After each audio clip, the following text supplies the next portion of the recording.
Welcome, ladies and gentlemen, to another live version of Johnny and the Greg. In fact, it may be the last version of 2021. Yeah, it will be. Yeah, okay. That's how it is then. This is it. Yeah, so what's on the agenda today, boys? Well, first off, we're going to please the podcast gods by asking you to do us a little favor and like and subscribe. And then we're going to help out our partner, Audible, with a great 30-day offer. Take it away, Greg. Okay, yeah. So we are partnered with audible.com, where if you want to get 30 days of Audible on us, great end of the year gift for yourself. You can go to audibletrial.com/JATG, click on that, get 30 days on us. And then if you like it, you can continue that on your own. If not, you can just stop it. No big deal. They've got hundreds of thousands of audiobooks, podcasts, educational material, all those kind of things for all your favorite series. Some of them we can name here, some of them we can't because they don't like it when we do that. But yeah, go pick up a free trial on us at audibletrial.com/JATG. Boom, there you go. Real quick question. Why don't they like that? Why don't they like us to?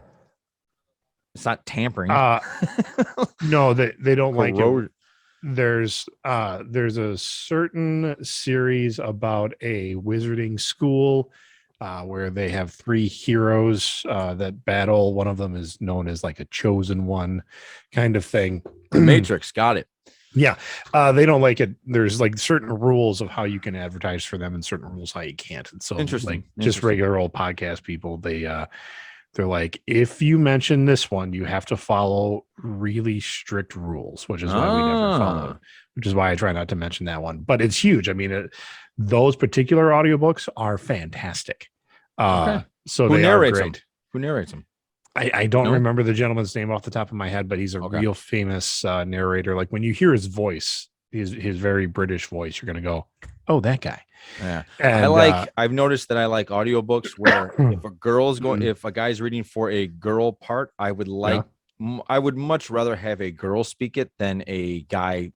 Yeah, like the full dramatization where they have multiple narrators, stuff like that. Yes. That is pretty cool. I like those. It's almost like that old timey radio show kind of right. feel. Yeah. That's really cool. But I think budget wise, I mean, having the one reader, which I've had, like Nick Bodell is a great reader. Okay. He does the Patrick Rothfuss books, the King Killer Chronicles. Okay. A couple other ones, and then of course I talk about the Dresden Files all the time. And the narrator for those, who played Spike on Buffy, is fantastic, even when he's doing female voices. So. Right.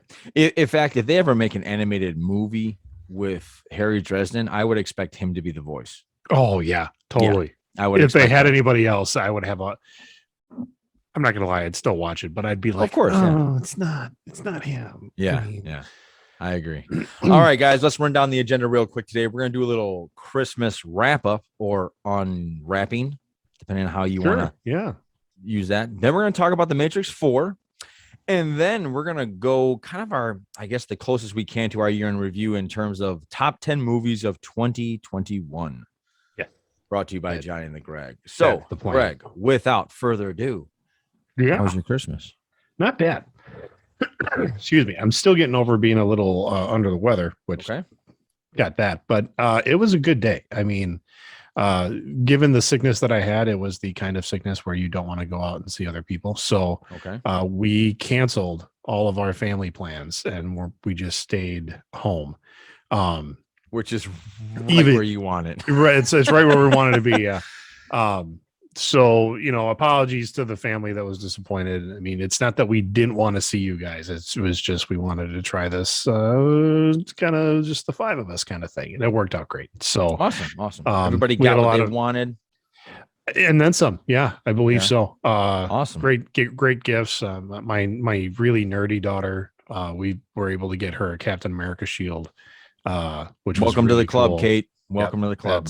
Hers is metal. I mean, she's got a. Okay, Greg, you don't need to be flaunting. I know. I was against me. Very happy to get that for her. So, my son is still on the waiting list. We're trying to track down a PS5 for him. Okay, which are damn near impossible to get. But we've got some tips, some inroads. Yeah, hopefully we'll be able to get one. Cool. Before too long. So yeah. What about the youngest? She got a TV for her room, which is kind of what she wanted. She's can go hang out in her room and stream all of her anime shows and stuff like that now. Cool. What anime does she tend to like the most? Like, what's her go-to? Kind of the dark stuff. I mean, honestly, okay. Right. Demon Slayer is a big one for them. Okay. Which is, good guys killing bad things. And I'm all for that. Good guys killing bad things. So stuff like that. I mean, they watch a lot of it. They mix it up. We've got them there's a streaming service called Crunchyroll, which is all anime. Oh, okay. So they get a lot of stuff on there. Cool. Awesome. My Christmas, I kind of do a 2-day Christmas thing. We do Ursula's side on Christmas Eve, and then we do my side on Christmas Day. Both of them were fantastic. They were smaller groups on the Christmas Eve side because we had some family members on that side that just weren't feeling well as well. And it wasn't good for them to come over. So it was a very small gathering, but it was a lot of laughs, a lot of just a lot of laughs, a lot of good times. I really enjoyed myself. So for the people that, if you're remotely listening to this, which I don't think you even know this exists, thank you. I had a wonderful time at your house. It was great. Christmas Day was a lot of fun. This was the first time my 3-year-old daughter ran to the bedroom and said, "Oh my God, Santa Claus came." So there was that magic moment where that was very cool just to see her excitement. She ran around our house, and you know how our house is structured. So it's very easy for her to run from the front room into the kitchen, back into the front room. And she kept going back and forth, screaming before she even opened a present because she was so excited. So that was very cool. She got tons of gifts. If anybody is looking for a 3-year-old doctor to give them house visits, she is fully equipped. She's not licensed, but she's fully equipped.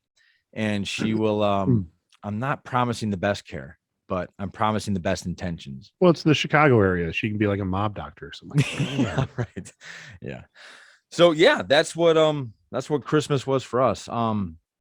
Did you do any movies or anything like that for Christmas? We were healthy enough, and not everybody was negative, and past like contagious dates and stuff like that we went and saw. Went and saw Spider-Man No Way Home. Saw it again. My wife and my youngest daughter were too sick to see it the first time, so we went and saw that again. And then just today we watched. The original plan was to go see The Matrix at the theater. And when that didn't work out, we audibled because of Spider-Man. They wanted to see it, which was fun. The theater was pretty good Christmas showing at Matt's Theater. So did you enjoy it the second time? I did, yeah. I mean, looking for more stuff. I tried to really keep an eye on the that crack that happens. Yeah. At the end, try to see like who could come through into the Sony universe, which is where Spider-Man lives now, is in that Sony universe. So looking to see who they're going to bring over, things like that. And so that was cool. I think Craven will be in the next film. Okay. Probably Craven and Venom in there somehow. But so I watched that. Hey Marshall, how's it going? He says hello. What's up, Marshall? And then we watched The Matrix today. So okay, we're gonna pivot to The Matrix in a minute. Yeah. But I do want to, since Marshall's on, I was gonna do this anyway, but since Marshall's on, Marshall, the Bears won. Cheers. They don't win a lot, so we got to cheers when they do.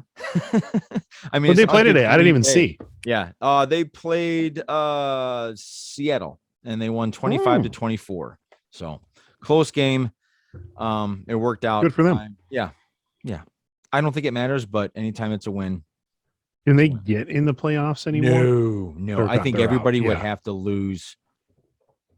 You'd have to play probably 6 more games. Yeah. And there's only 2 left in the season. So sure. Anyway, there's always next year with the new coaching staff, new regime. I'm hoping for big changes in Chicago. We'll see. Keep an eye out for sure. We'll see what happens. Yeah. All right. Let's talk about The Matrix. Let's talk about the new movie Matrix. So for any of you that have not seen The Matrix, I guess that might be Marshall. We are going to be talking about spoilers here. Actually, I don't know if we'll talk about spoilers as much as we'll talk about our thoughts on it. Yeah. Yeah. Sorry, I've got my multiple screens, so if you're looking at the side of my head, I'm looking around here. That's okay. So I guess, Greg, let's just do this. Let's not do spoilers, okay? And let's just give our thoughts on it. I'm gonna go. I'll go first. It felt like very fan service, and I left it thinking, why do we do that? Really? Yeah. I didn't care one way or the other. I thought there were some old characters that appeared that I had no idea why they were there other than to cameo. Okay. Didn't understand that. I understand what they were trying to do. They're kind of like trying to reboot it, like a soft reboot, I think you would call it. I don't even know. Reboot, I think reboot's the wrong word, because reboot is you're trying to like you don't need to recognize the original. You know what I mean? Oh, okay. Like a soft reboot, you have to, right? Oh, I don't. I always took it as a reboot is we've got the same story structure, but we're going to just pick up and like do it over again. Okay. Well, for the sake of argument, I will just say I see this as a straight up sequel. It is a straight up sequel. Like everything that happened in the original 3 films are very much integrated into this one. Okay. So I'm guessing you liked it. Excuse me. I feel like I did after my first viewing of the first Matrix film, where I walked out of that going, okay. You didn't like the first Matrix film? I think no. I loved it. I mean, and I'm not at the same level of love I was with the first one, but I definitely need some more viewings before I come to whether I really like it or do I just think I like it. Okay. And I didn't like the fight choreography. That's one of my downfalls. I mean, that's one of the negatives I will say is that the fight choreography in this one. I mean, part of the first film I was so impressed with was the fight scenes. Yeah. And how they did the gunplay, how they did the arts and stuff like that. And this was very different. Yeah. This was more like an American, like a basic American action film. Do you know what it felt like to me? It felt like to me that, okay, and I know this isn't the case, but my thought was, okay, we don't have the amount of time we needed in the first one and the second one, and the third one to get all this choreograph done. Or it felt slow. Like a little bit. You know, and I don't know if that's because look, Keanu's like 50 something, like he's pushing it, right? And I'm not saying he's not in great shape because John Wick makes him look great, but I don't know if they speed that up a little bit, maybe. John Wick has a very different fighting style. I mean, when you look at the fighting style of John Wick, he's using a very in close and like just punishing type of martial arts where you don't have time to mess around. Okay. Where the Matrix, the first Matrix film was much more like an Asian film where you could do a lot of, you know, punch, block, kick, choreography to really let that flow happen and like pull the camera back and see everything. I mean, I think of the first fight with Morpheus and Neo when they're in the dojo. Right.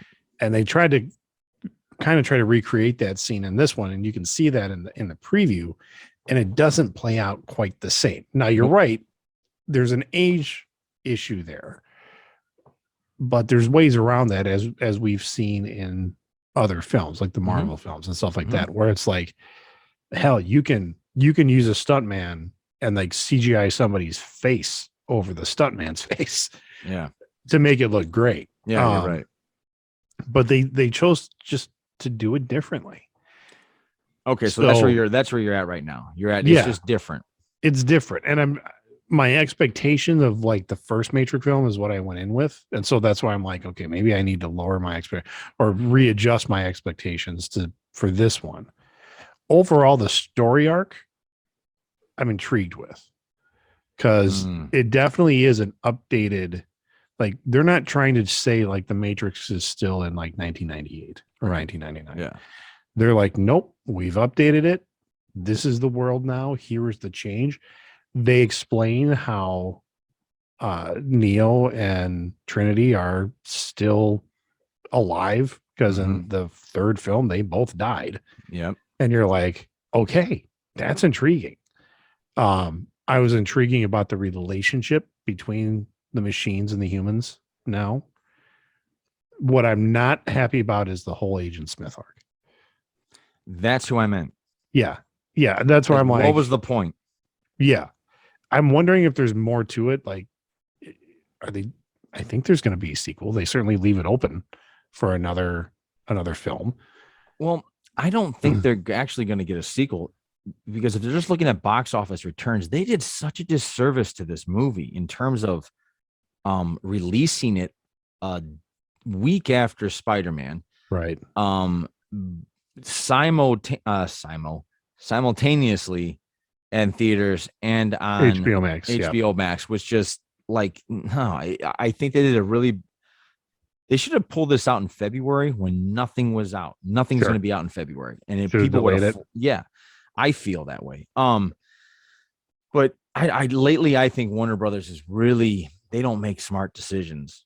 I feel lately, who's ever pulling the strings at Warner Brothers isn't doing themselves justice. I'll just put it that way. Yeah. But anyway, that's a different story for a different day. We're talking about the Matrix 4. So you would say overall you give it a B? You're gonna watch it again? I'm definitely gonna watch it, but it is a long film. It's 2.5 hours plus. Right. So it's like 2 hours and 38 minutes, I think. I'm gonna watch it again. I'm not sure when. It'll probably be in this time between Christmas and New Year's. I'll try to watch it again. Okay. Because I mean, there were parts in there that I didn't understand. I mean, I'm listening to it. They're speaking English. I understand. And I'm not, I'm not like a cinematic idiot that I can't follow a complex storyline. But I'm watching this thing going, what are they trying to say here? Like, where's this going? How does it?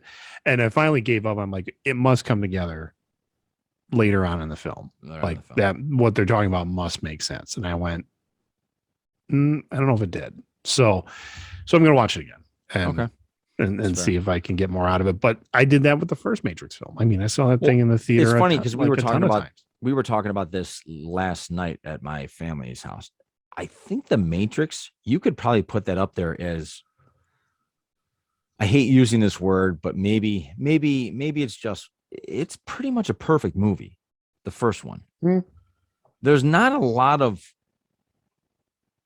wrong with it. Wrong you could find in it. The sequels, I just think, look, it became very diluted and each one became weaker and weaker. And I feel like, to me, 4 is the weakest one. I just feel, because I didn't understand. I watched it and I didn't think like, okay, this doesn't wet my whistle to put me back in that world with Neo. I don't care. What are you doing? Why are you here? Like, it didn't get me. I'm intrigued about not so much the development of Neo, but the development of Trinity and Neo. That relationship, it wasn't, I mean, at its heart, the Matrix first trilogy has always been kind of like they wanted to make it around a love story. Okay, cool.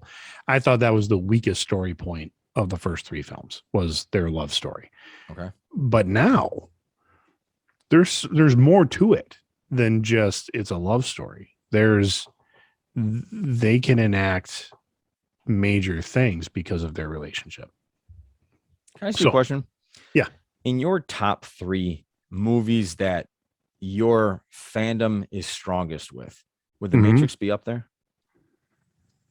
Maybe.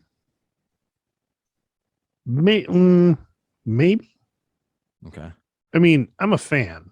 But I'll agree that the second and third films, I was disappointed when I saw those in the theater. Right, but I mean the first movie. The first film movie. Yeah, I'm a huge fan of the first film. Right. I am too.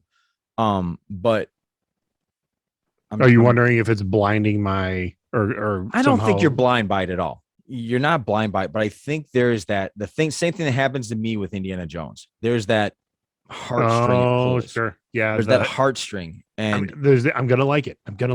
And then you watch it and you're like, that sucks. But I'm still gonna say I like it. I still like parts of it. Yes and no with that. Because I think, like you said, you're not an idiot. So it's not like you're going in here blind as hell.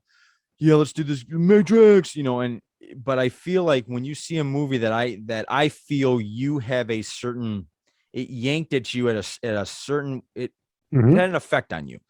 I feel like any movie that really has a top 3 effect on you, you will give it every opportunity. Sure. Yeah, and I feel that's what you're doing with this one. Matrix, I loved, it never tugged at me. Like I think you could be right. You could be right. I will say that Matrix Resurrections. Yes. Like we're gonna go into our top 10 films of the year. Not even coming close to the top 10. Okay. Like it's not breaking that top 10. That's fair. I liked it, but it's not a top 10 film. Okay, fair. I think that's a great transition into our review now, because we don't need to keep going over this, but no. Yeah, this is and because of the week and the spin and everything else, this is just going to be a shorter show. Folks. Oh yeah, for sure. Unless you guys get real interactive on the chat here.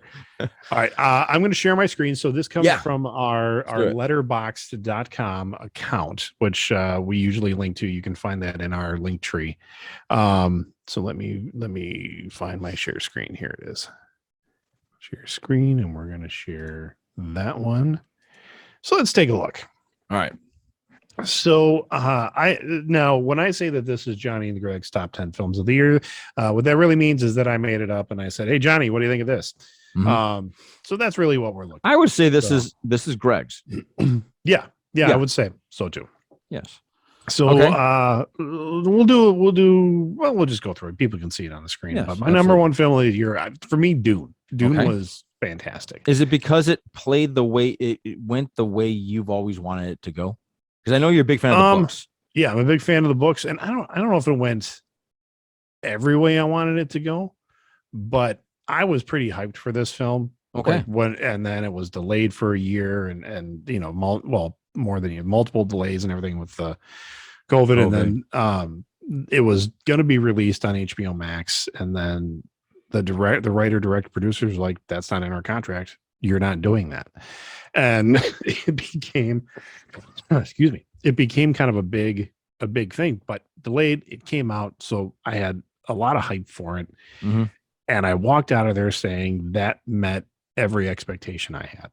Oh, so, good. So for me, it was a great film. Yeah, I really liked it myself. I didn't know what I remember us talking about it on the podcast. I wasn't excited for it. So I didn't know what I was jumping into. I just remember I wouldn't say it's bad, but I remember it not gripping me in the 80s when the original movie came out. Yeah, because that's a weird film. That's like Dune. Well, it is. It's Dune done by David Lynch, and David Lynch is just one of those weird directors. Right, but didn't he compile like 4 books into one movie or something? It's still the one book, but he tried like to do like this weird inner monologue piece where they're constantly whispering, and that's what's going through their heads, and you're like, that's annoying. Like, I don't like that at all. Yeah, I remember.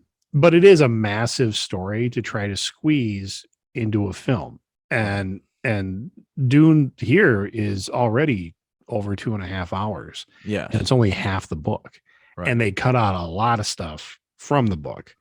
Now I think there was still some fat that they could have trimmed out of the book. There's some stuff out of the film that they included that they didn't have to, and some stuff that I thought was really important that they included that they didn't. But overall, again, anytime you are a fan of a book and then they come out with a movie, that's going to happen. Yeah, of course. But I still walked away. I'm like, that was awesome. I thoroughly enjoyed it. It's not my number one, but it's in my, I would say. Now, here's the problem. When you sent this list to me, not this list, but when you set the list today of, hey, like top 10 movies, I reviewed every 2021 movie that came out, and I realized something. I didn't see 10. Correct. Even in the description, and you can kind of see it at the top of the screen here, it says, keep in mind, we didn't see everything. Not even close. Yeah. When you go through other people's top 10 lists, there are movies on there that I haven't even heard of. Well, you have one on here. Coda. I've never heard of that. And we'll get to it. Great film. Yeah. We'll get to it. But okay. So go ahead. Number 1 was Dune. Yep. Yeah. For me, number 1, 2, No Way Home. And that absolutely. It was hard for me to include that because it's like, it's been out for a week. Are you just like riding the high from that film? Probably. And some of that's there, but again, when we talk about a perfect film, that's a damn near perfect film. Yep. The loophole I can figure out is how did Jamie Foxx know Peter Parker? That's all I got. Well, didn't he know Peter from? No, because he said, I thought you would have been a black guy. Remember, he said that to Andrew Garfield. So it's like you knew he wasn't Peter Parker. So how'd you get there? True. Yeah. That's the only one I found. I mean, I guess if I really want to nitpick, I could. I mean, maybe I could find something, but that's the only one that sticks in me a little bit. I'm like, I don't understand how he's there. Mm-hmm. I liked it. Me too. Having loved it. Bringing up Jamie Foxx, I think he was the weakest character because his acting was phoned in for sure. I don't think he's. I think you're right. I think how that guy was reading lines and the director just went. I mean, out of how many takes you do on a movie set, some directors, it's usually at least 5 takes of a scene, at least 5 from the different angles and stuff like that. And you go, and there's, okay, let's rehearse a couple takes. Okay, now we're going to film it and let's do this. You give a little bit of direction and they shoot it again. That's the best they got out of Jamie Foxx, was that cardboard kind of, yeah, I don't know, man. I mean, just kind of that. What? Yeah. What? Yeah, I thought that was weak, but I agree. Well, he had it was weird too, because even the Max, the Electro he played in Amazing Spider-Man 2 was not that guy. No, not at all. Yeah. So that was very weird to see this transition. Mm-hmm. Yeah. Anyway.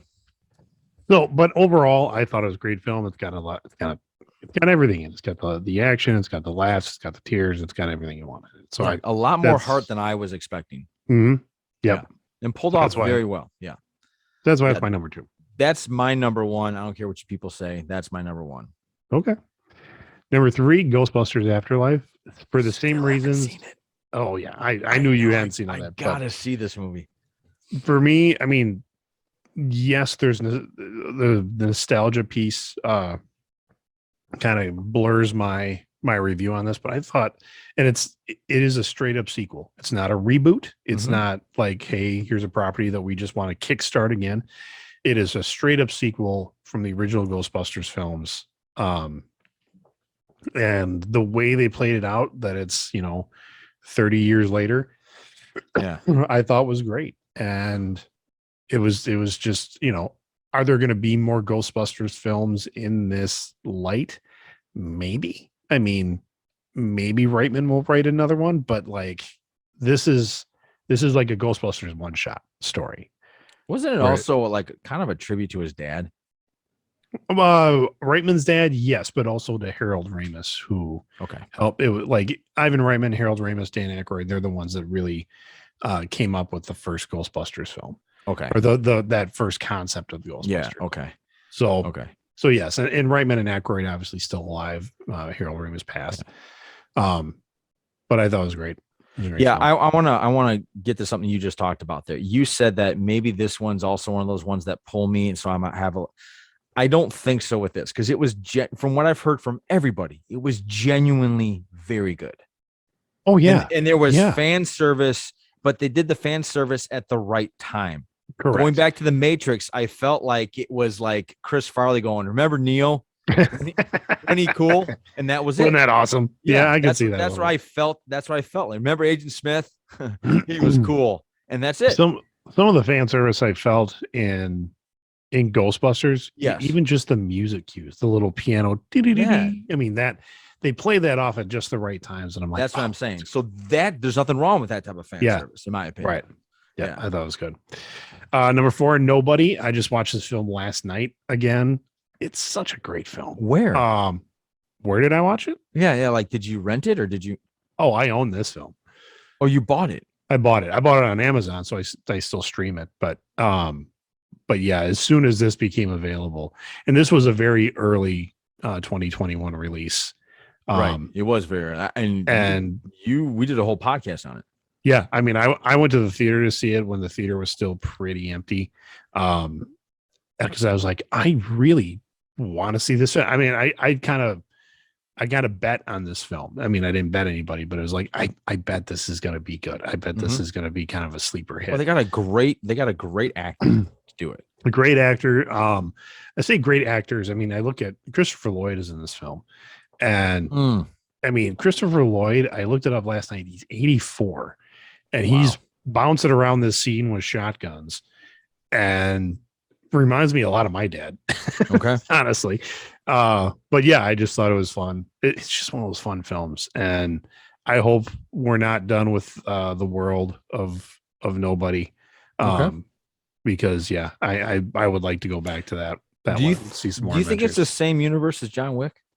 It very well could be. I mean, they're produced by the same people, so a lot of people are like, well, this is the same world as John Wick. They don't ever make any kind of allusions to that.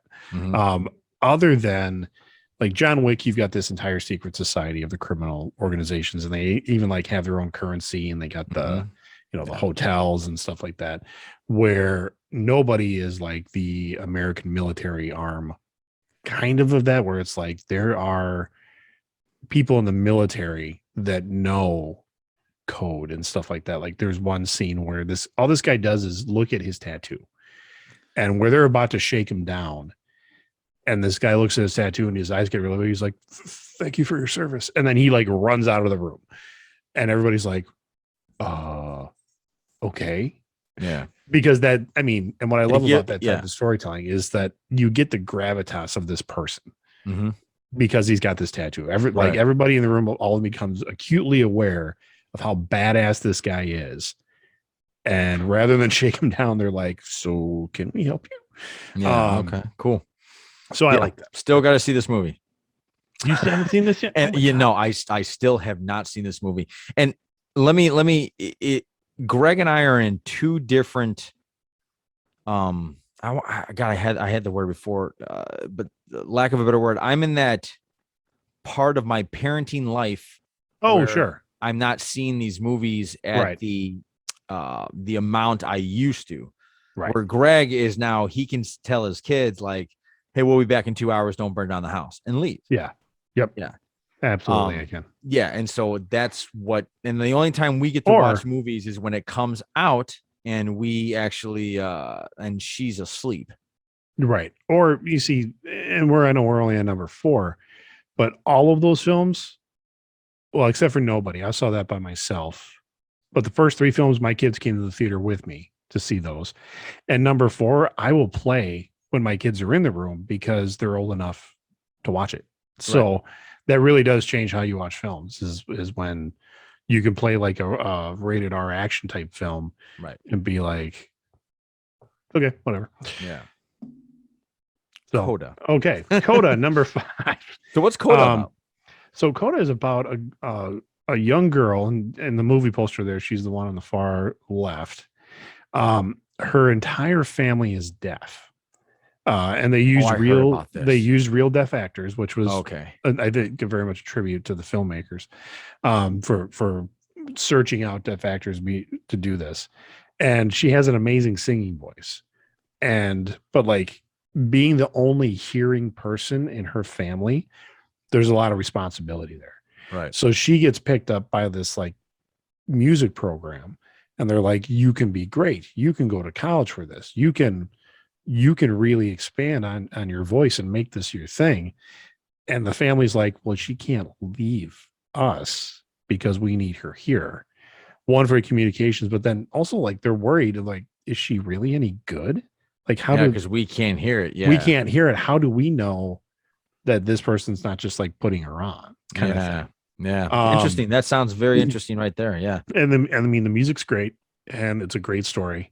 And crying at the end for sure. Yeah. And not a lot of movies did that to me this year. I mean, I'm not shying away.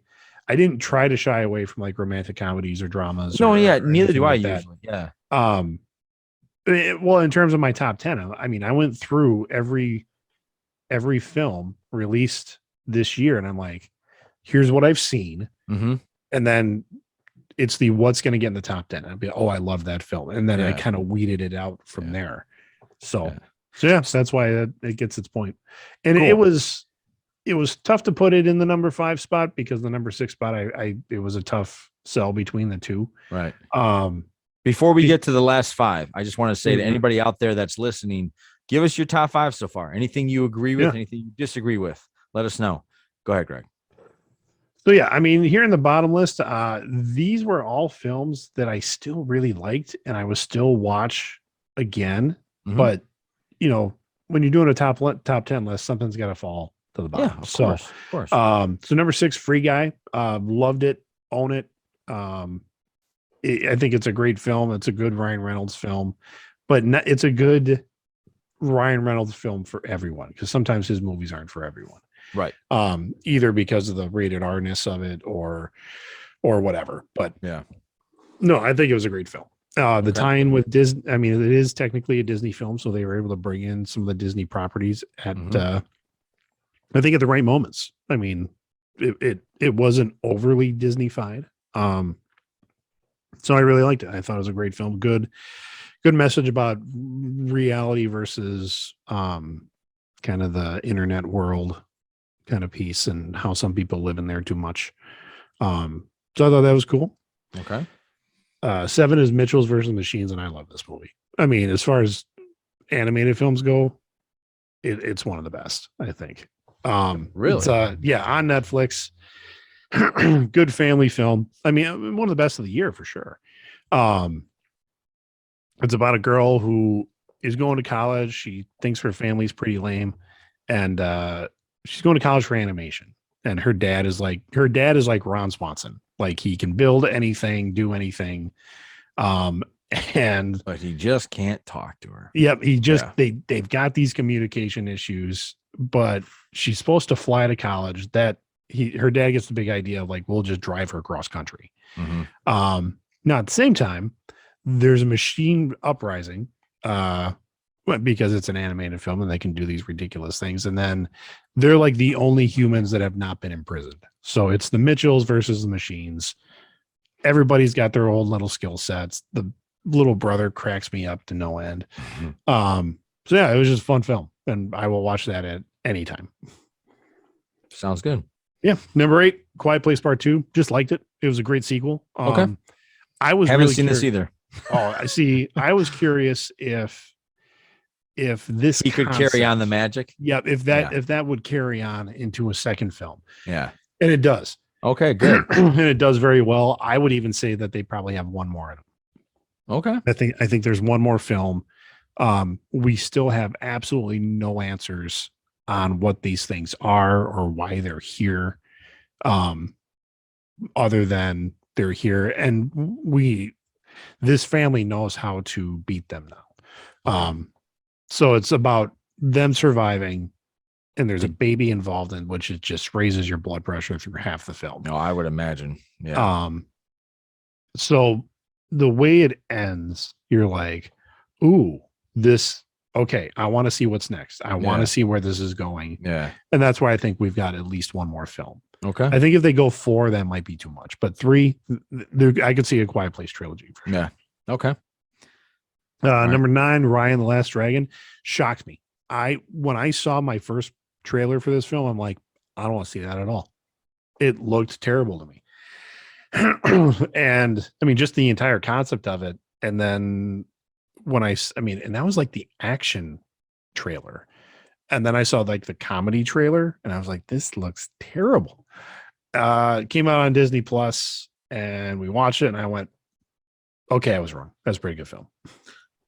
I thought this film was fantastic. I don't think people have realized. I think this went past people. It did. This is one of those COVID misses that people just didn't hear about it. Fantastic. Yeah. If you like fantasy, if you like adventure, if you like family, like if you like the messages of the inner you is what makes this thing go round, or like, or the inner you is the real courage, and like this speaks on a whole bunch of levels. If you're in terms of animation, if you're a fan of Avatar: The Last Airbender, if you're a fan of Kung Fu Panda, How to Train Your Dragon, this one's right up your alley. Yeah, I was thinking about one thing. I want to sidetrack. Do you think that in Kung Fu Panda, when the jaguar breaks out of prison, that's one of the best prison breaks ever? Oh, that's it. The fight scenes in that film are amazing. Yes. With him, I like it. With him. I don't like comedic fight scenes. I don't know why. I just don't like comedic. Oh, I thought the fight scene with the food was pretty funny, where he's trying to get the dumpling. I guess when they're comedic, I don't take it seriously. Right. That's my problem. So are you not a big Jackie Chan fan then? Because a lot of his are comedic. Actually, it's funny. I am. You're right. They are very comedic. I remember one specifically. I think he was an archaeologist. And he punched a girl in the boobs. Yeah. And I remember that. Yeah. And they made it very funny about that. I don't have a problem with those. So maybe it's because I'm very impressed that man does all of his own stuff. That's true. And I'm just always interested in that. But anyway, going back to Raya, I thought this is a fantastic movie. My daughter still walks around going, Shishu. Like she still does that. So, again, if you haven't seen this, guys, because you're putting it off because you're thinking animation or you're thinking I don't want go watch it. It's a very good story. Totally worth it. Yeah. Okay, the 10 spot was so tough to try to figure out. What were the ones you were going to put in? Because I said the initial picture I sent you of this had a different 10 spot. This is the only one that surprises me of your top 10. Well, like I said, it was tough. So my original 10 spot that I sent you was King Richard, the Will Smith film, which I had watched. Did you watch that? Was it good? I did. Yeah, it was good. Yeah, okay. It was. I mean, I was at the point where I'm like, do I have too much nerd stuff in my top 10? Okay. And so I'm like, almost needed to legitimize a little bit more of being like all films and not just like, here's special effects films, comic booky type of films. Mm-hmm. But I was just going through the other films that I really liked this year. And I was like, I feel like I'm leaving something out. And Justice League I think it's a good film, and like Zack Snyder's Justice League is what I'm talking about. That's on HBO Max. Yeah. I think it's a good film. It's long. You can do it episodically. They split it up that you can do that very easily. I think it's a groundbreaking film. The way it was like, nope, we're gonna let you finish your vision. Mm-hmm. It had never been done before in terms of films. And this was big. I mean, they gave him millions of dollars again to put it together. Yeah. To bring the actors back and like get them recostumed and, get them back into the suits and the filmmaking. I agree. We talked many times about that. We talked many times on the podcast of this is the one time I felt like the fans won because they spoke this into existence. Yeah. Yep. And they very much never gave up on it. It was always bring back the Snyder cut and it worked. Yeah, it really worked. Yeah, you're right. And overall, I do like the film. Like, is it flawed still? Yes, but I was actually watching it again. Was it last night or the night before? Well, I think it was the night before, Christmas Eve. We were watching a little bit of it. And there's now inconsistencies with it. Like if you watch this film, and then you go watch Aquaman, there's stuff in there that doesn't quite jive up. Yeah. Like, I think Mara's parents are dead in this one. She says like, well, the death of my parents, and my daughter's like, her parents aren't dead. Her dad's a major player in the Aquaman film. I'm like, well, you got to understand, like,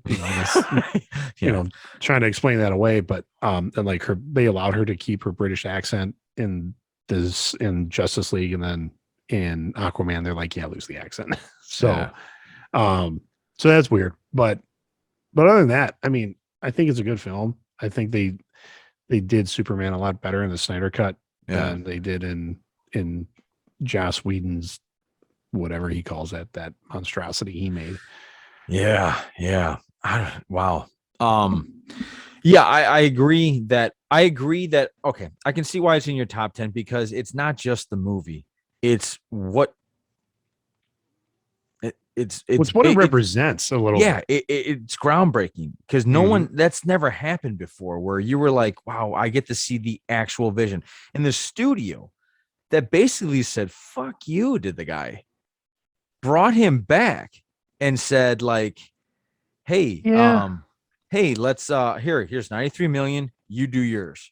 Yeah. And what I think is interesting about that is because people are like, well, he got fired from that job. I'm like, no, he left because his daughter unfortunately committed suicide. And he's like, my family's in a really tough spot right now. I don't think I can finish this film. And the then head of Warner Brothers was like, we have a date that we need to meet. Like, we've got a release date. And so if you can't do it, that's fine. We're going to bring in somebody else to finish the film. So that's how he lost it. I mean, he walked away. And I think he walked away from pressure. I don't think so. You don't think so? I think it was, I mean, I can't imagine the death of a child. I really can't. Of course not. I'm not saying that. I'm just saying but all of it, I mean, it's the combination of like, yeah, there's pressure. I mean, it was Warner Brothers' flagship superhero film. So that's already immense pressure. But then when that happens on top of it, how do you deal with all of that? Absolutely. I'm not talking about the pressure of a big budget movie. I'm talking about the pressure of the reaction of the first two movies. And they were feeling, shit, he ain't going to pull this off. And so he was getting a lot of pressure to pull this off. And then they probably started telling him, hey, Zach, your dark version, let's make it more like the Avengers. Look what they're doing. Maybe. And I think it was a combination. And then all of a sudden, the daughter thing. And then he was probably like, done. Yeah. When he said, I need to walk away, I don't think Warner Brothers was like, no. Come exactly. On, you can finish it. You can finish. That's what I mean. They were kind of like, okay, studio, the studio was like, what do you think? They said, okay, well, you go take care of you. Yeah. And then we'll just get somebody in to finish it. And they bring in Joss Whedon, who we now know is a bastard to work for. Yeah. And he just spread his cheeks and took a giant shit on the entire production. Did anybody say anything about any of the Avengers say anything about Whedon? Because I wonder if he walked into the movie theater knowing who he was dealing with, and they could have can you imagine him trying to do something to Robert Downey Jr.? Yeah, I don't think he would. I think he was smarter than that. I think he was smarter than that. I think I want to say Scarlett Johansson, but I'm not 100% sure. Okay. Because that's who he probably felt he could try to do something.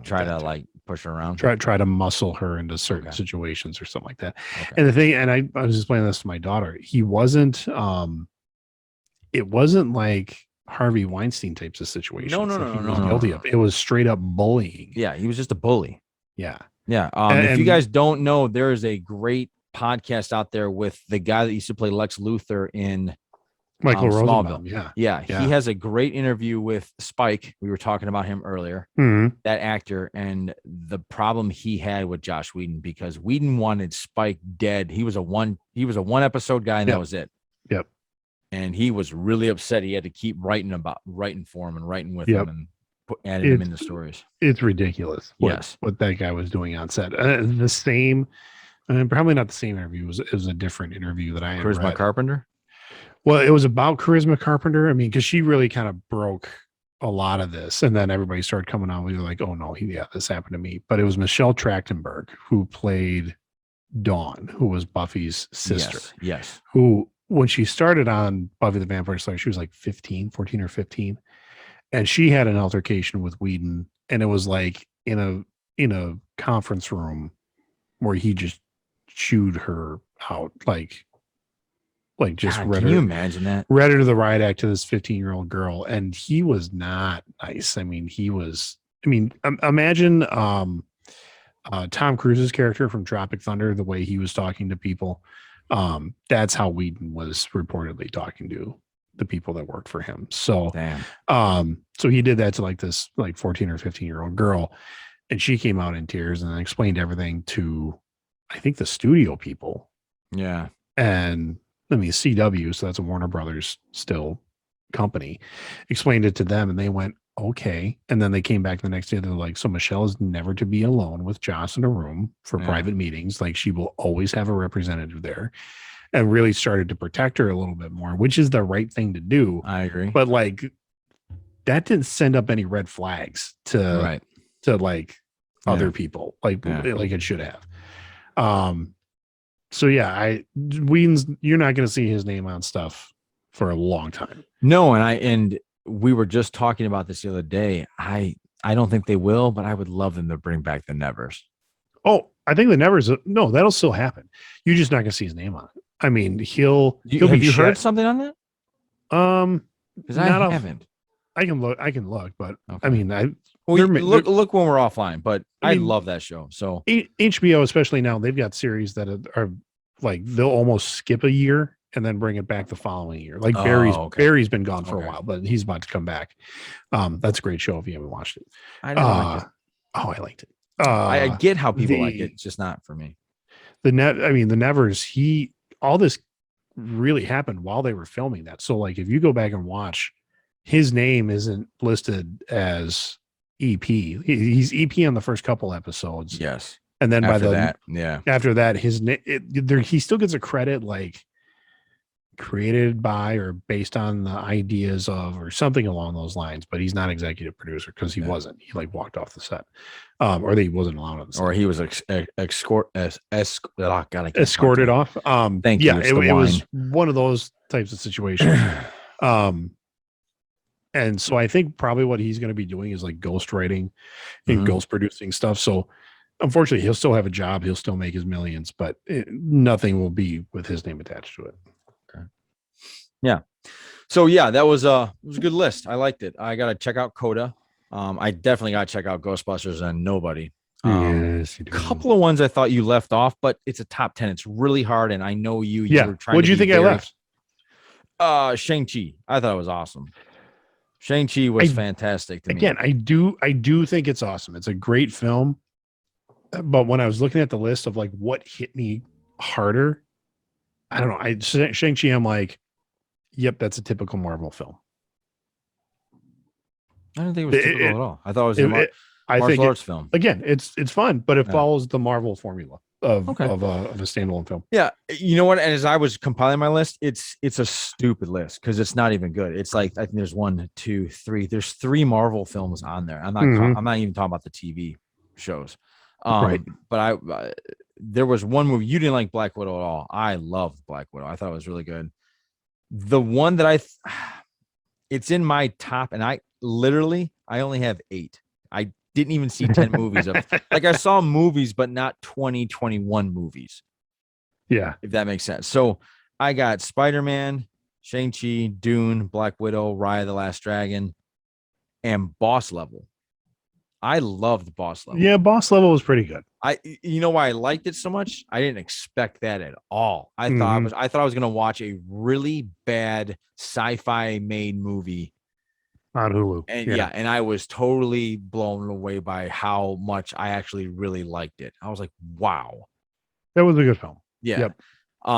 But that is not in a top 10. It's the only one I watched. And Red Notice made it there simply because I didn't see 10. Right? I've only seen 8 2021 movies. And so that did it. When I look through the list of films that came out, there's a lot of art house films. I mean, when you look at what's going to be up for Oscars this year, if what I'm hearing is true, there's going to be a lot of movies that I'm like, I have no idea. Yeah. And then, unfortunately, I'm going to have to watch half of them because for some reason, she gets burned every year. Ursula has to watch an Academy-nominated movie. Ooh. She has to. And well, word on the street is that Disney and Marvel are pushing hard for No Way Home to be listed for Best Picture. To get a nomination for. I would like it because it would open up a precedence of hey, these movies can be taken seriously too. Yeah. We have talked on recent podcasts how that everybody gets a huge Oscar nominee if they lose a bunch of weight and they look real sick when they act. Right. Mm-hmm. But not for people that get really buff and look like a superhero. Right. So it'd be interesting. And that's, you know what? I didn't notice that last night when we were in the film. I'm like, because there's one scene in there when Tom Holland has his Tom's shirt off. big all of a sudden. I'm like, and like, I know they really worked on him to be cut and have a lot of like, but he's a professional dancer. He's a trained dancer. Broadway was huge. Billy Elliot, everyone. So you're like, I know he's got physical skills. Mm-hmm. But he had kind of that dancer build, that dancer cut, that really lean looking muscle. Yep. And the scene where him and MJ are in his bedroom and Happy walks in, I'm like, Oh, he's got a little bit of puff now. Like, Yeah. he's got I wonder if he did that to for Uncharted. I think he did. Yeah. I think that was part of it, but it works out for Spider-Man as well because correct. He's getting older, as he's getting into his 20s. Yes. And that's where a lot of guys can put on mass. Yeah. Is in their, that 18 to 25. Yep. And I like it if they go that route, because I do know, being a Spider-Man fan, that in his 20s, college years, his early adult years, he's buff. He's like a buff guy. Yeah. Yeah. The muscle adds on. So I like how they're transitioning, because if you look at him the first time he got caught to the last time here, when he has his shirt off and stuff like that, you go there's back a definite difference. Yeah. You go back to Homecoming. Yeah. Yeah, he's this skinny little ripped kid, but you're like, nope, he's getting some. I'm sure a certain fan in your house loved every minute of ridiculous, that. ridiculous. To be young again. Yeah, that was good. So yeah, I think that's it. I like I said, I will tell you some of this. There are some really good shows that came out that we didn't there's some really good shows that came out on Disney Plus through 2021, as well as maybe Hulu, Netflix. Let's do maybe the next show. Maybe we'll TV, look at TV 2021. Yeah, or maybe what's coming down the pipe. TV shows. Yeah, because it was tough. I mean, I've certainly watched a lot more TV shows than I have in 2021 than films. Yes. But there are some. Oh man. There's some good ones out there. There are. Don't you dare put He-Man on there, by the way. I'll put He-Man on there if I want to put He-Man on there. Don't effing do it, sir. You'll lose all credibility. Anyway, just kidding. So yeah, I think that's it. The one thing I will tell you people before we have Greg sign us out, if you guys are not watching season 2 of The Witcher because you saw the season 1 of The Witcher and thought, this one's really good. It really is. Yep. We are in, I think we've got 3 or 4 more episodes left. Okay. I'm very much enjoying this season more than I did the first season. I'm enjoying the magic they use. And if you guys have a chance, I'm not big on animated films, but I watched the Witcher animated film. Yeah. It's about also Vesemir. on Netflix. It's about Vesemir. I don't know if you saw it or not, Greg. It's about Vesemir, who is the head of their little training facility. Yeah. Yep. Very good. I didn't think it was going to be that good. So, definitely check out season 2 if you're holding off because you thought, I don't want to see another disappointment like season 1 is. I think they're doing a great job. And I want to talk to Marvel personally. Right now, I'm looking at you, Marvel. My wife loved it. I hated your post-credit scene in Hawkeye. I despised it. Oh, yeah. Okay. I walked into a store I was telling you about in Woodfield. It's called like Collectibles Incorporated or something like that. They had that playing on a loop. Oh God. I hate you hated it too? Yeah, I'm not a fan. Yeah. Oh my God. I thought you'd be all over this. I thought we'd be fighting. Oh no, no. Because you're a fan of musicals and I am not. Yeah, but that's not a musical. That's a fake musical that they put together. But they put some serious effort into it. I wouldn't call that serious effort. When you listen to the lyrics and the music and stuff like that, I'm like, yeah, that's like somebody's college project or somebody's. Oh no, I disagree. Project. I thought, shit, man, they put a lot of time into that, making that part of this. No, for an end credit scene. Costumes were terrible. Well, of course they were. They're Broadway. Broadway's got good shit, and that was. How do you know? When's the last time you went to Broadway? I've seen films that they tape on Broadway. No, that was so far. Actually, Broadway is actually they're very good at what that they do. was. That would be considered a very far off Broadway piece. I mean, Ursula said it actually reminded her of Spider-Man the musical that's on Broadway. Yeah, and what happened to that one? I heard it's horrible. It is horrible. It didn't make it on Broadway. They did so many previews of it, and then they finally went, "This isn't working," and then they closed it. It ran for like a week. No, they lost. Not true at all. Oh no, they lost millions on that musical. They've lost millions because of lawsuits, because people got hurt. But I think you can go watch it right now. I don't think so. It's not playing anymore. Okay. Well, she went and watched it. She saw it. She went to it.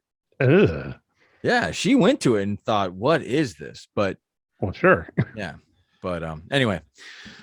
All right, do we got anything on the chat before we head out? Anything Not really. Marshall came back and thought the list was awesome. Thanks for doing that, Marshall. We appreciate you. Oh, Marshall left her in the Matrix. Yeah, and then he just came back. So what a good man. All right, Greg, sign us out. Don't be a douche. That's what I got for you. Yeah, you got how many days left till the new year?